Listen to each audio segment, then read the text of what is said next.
Il dolore accettato con amore cessa di essere sofferenza, diventa il fuoco che illumina l'anima e la unisce a Dio. Teresa di Lisieux.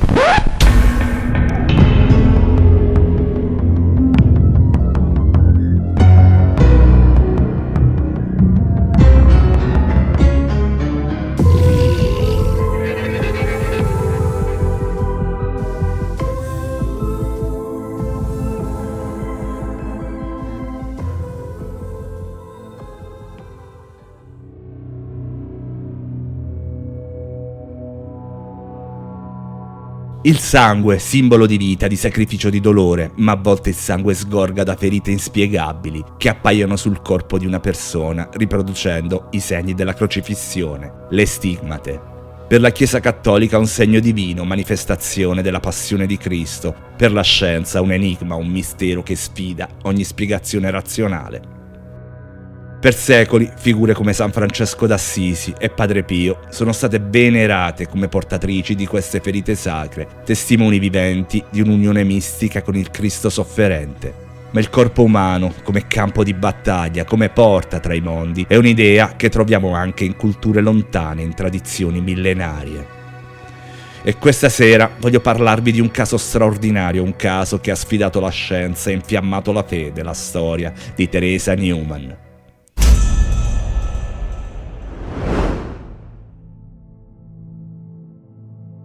100 anni fa, una donna, un'umile contadina della Bavaria rurale, ha iniziato a vedere sul suo corpo la manifestazione della passione di Cristo. Così ogni venerdì, giorno della crocifissione, settimana dopo settimana, venerdì su venerdì, la Neumann si è trasformata in un corpo inerme, colmo di ferite sanguinanti, la cui natura medica era ed è indecifrabile. Siamo abituati alle stigmate di Padre Pio, i segni sulle mani e sui piedi della crocifissione, ma Teresa Neumann, oltre le lacerazioni sulle 4 estremità dei suoi arti, possedeva uno spaventoso squarcio sul costato, manifestazione del colpo che Longino inflisse con la sua lancia. Il sanguinamento sul capo, manifestazione della corona di spine che Cristo portava prima, dopo e durante la crocifissione. Arrossamenti lividi e ferite come proiezione delle frustate e della lapidazione subita durante tutta la Via Crucis e infine il copioso sanguinamento dagli occhi durante i momenti di estasi e visione.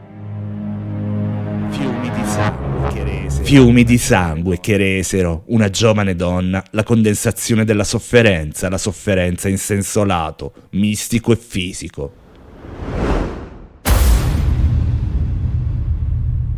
Nelle gelide steppe della Siberia, qui, tra i popoli indigeni che da secoli lottano per la sopravvivenza, troviamo una delle tradizioni più antiche e potenti del mondo, lo sciamanesimo.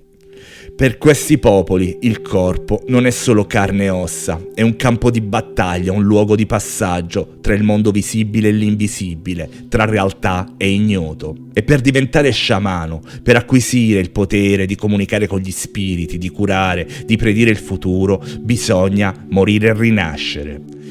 La malattia iniziatica, così la chiamano, una discesa agli inferi dell'anima e del corpo. Febbre, dolori lancinanti, convulsioni durante le visioni di spiriti dalle sembianze animali che ti attaccano, ti fanno a pezzi, ti divorano.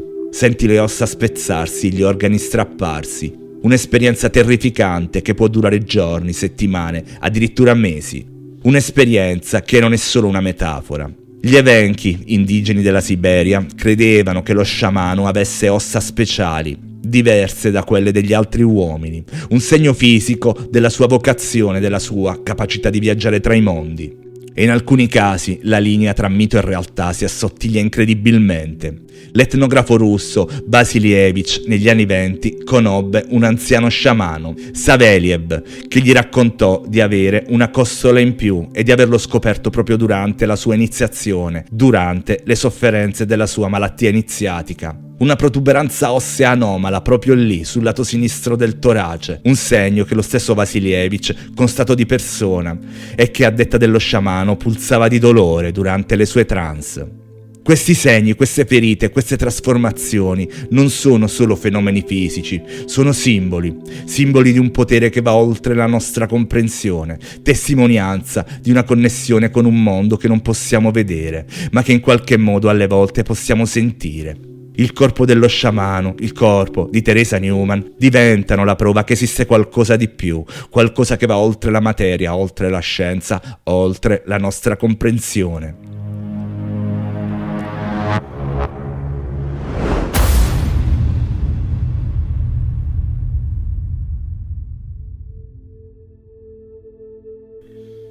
Nell'aprile del 1898, in un piccolo villaggio della Baviera profondamente cattolica, nasce Teresa Newman. Una vita semplice, di terra e tradizioni, in una famiglia numerosa. Teresa è una bambina vivace ma cagionevole, la cui salute tra incidenti e malattie andrà aggravandosi anno dopo anno. Nonostante le difficoltà vorrebbe diventare suora missionaria, ma il suo fisico fragile glielo impedirà. Nel 1818, all'età di 20 anni, il destino le infligge un colpo durissimo. Mentre aiuta a spegnere un incendio nella fattoria dove lavora, Teresa cade e si ferisce gravemente alla schiena. Le conseguenze sono devastanti. Paralisi parziale delle gambe e una progressiva perdita della vista. Per una giovane donna è una condanna terribile. Gli anni successivi sono un calvario. Costretta a letto, quasi cieca e tormentata dal dolore, vede spegnersi ogni speranza di guarigione. I medici si dichiarano impotenti, eppure se il suo corpo si consuma, la sua fede resta incrollabile. Un giorno il padre, soldato dell'esercito tedesco nella guerra del 15-18, di ritorno dal fronte, le porta un'immaginetta. La rappresentazione di una santa, omonima della figlia sofferente, Teresa di Lisieux, anche conosciuta come la piccola Teresa del Bambino Gesù. Teresa Newman, giovanissima, bloccata nel letto, custodirà e pregherà quell'immagine con una devozione ardente e incondizionata.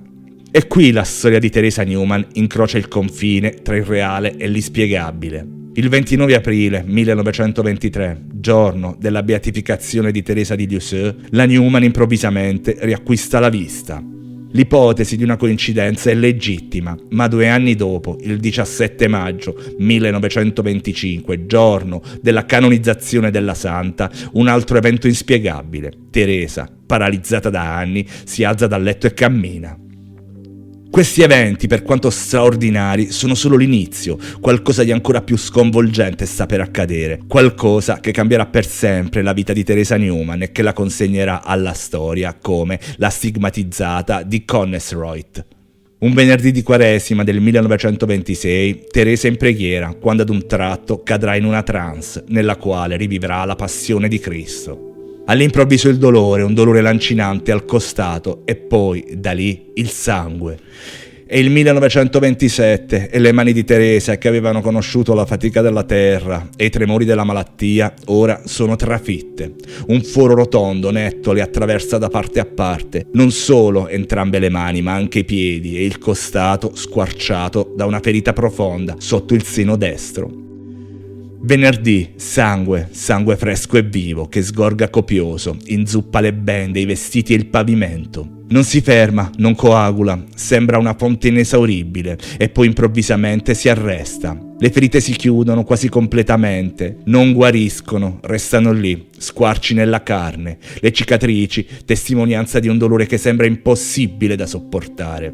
E poi di nuovo, il venerdì successivo, il dolore lancinante, l'estasi, il sangue che torna a sgorgare e sulla fronte il segno di una corona di spine e sulle spalle i lividi di frustate lapidazione e negli occhi lacrime di sangue.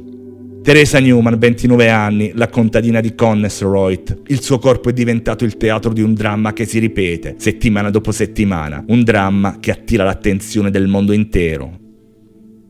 È ormai evidente che la prima vaga diagnosi di isteria non basta a spiegare ciò che accade a Teresa Newman. Oltre alle stigmate, cade in trance, ha visioni profetiche e secondo le testimonianze, da mesi non assume né cibo né acqua. L'unica sua nutrizione è l'ostia consacrata, anzi spesso solo un frammento di essa, ricevuta durante l'Eucaristia quotidiana. Così il vescovo di Ratisbona, nel luglio di quello stesso anno, ordina un'indagine.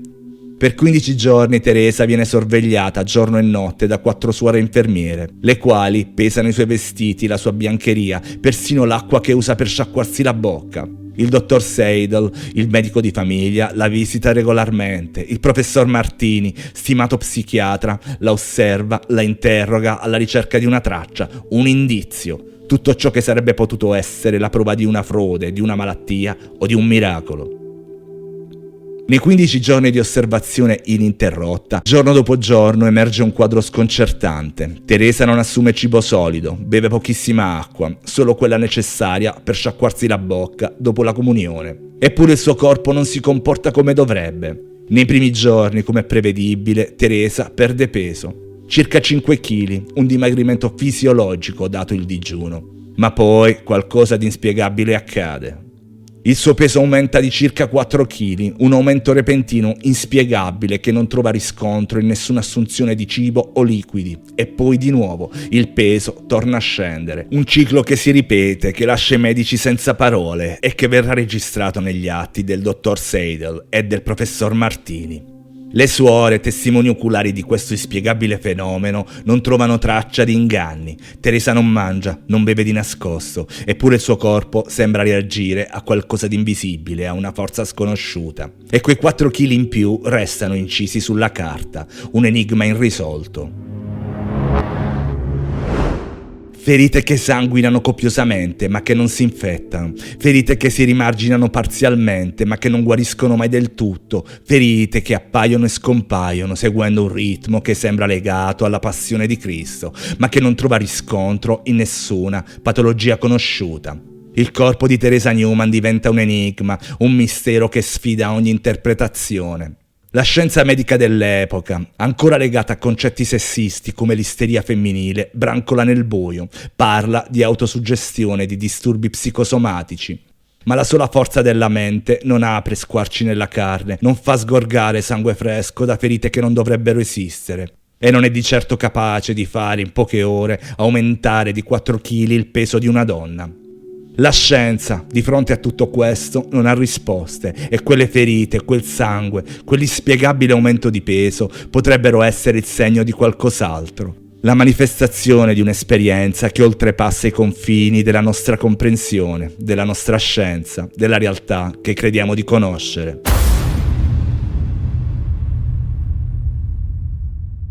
È interessante vedere come, quando e quanto la misticità può alterare fisicamente un individuo. Se si considera l'uomo come una sorta di tramite tra il divino e il materico, ovvero così come lo considerano molte religioni, queste trasformazioni non sembrano improprie, ma restano comunque strabilianti e affascinanti. Ma anche le possessioni demoniache producono trasformazioni e dolore. E come abbiamo già visto in altri video e altri approfondimenti, dolore, sofferenza, pensieri negativi sono energie mentali delle quali esseri demoniaci si nutrono e sono ghiotti.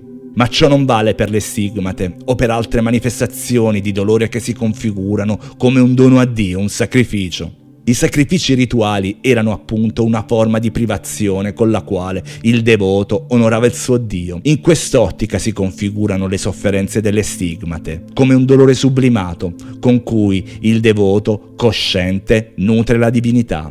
Non c'è un demone che con l'inganno procura sofferenze per cibarsi del dolore, ma c'è il libero arbitrio del devoto. In questo caso, colui che soffre e dona la sua sofferenza gode di un pieno equilibrio spirituale. Nei casi di possessione e di infestazione, invece, il soggetto è depredato contro il suo volere, quantomeno il suo volere conscio.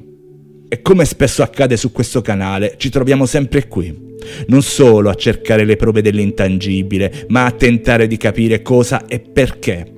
Forse siamo ancora molto lontani dal sapere, ed io non mi sento di avere alcuna risposta. Ma sono ormai certo di una cosa, ovvero le domande su cosa c'è oltre, perché c'è e perché interagisce col nostro piano esistenziale sono 3 domande che hanno la medesima risposta.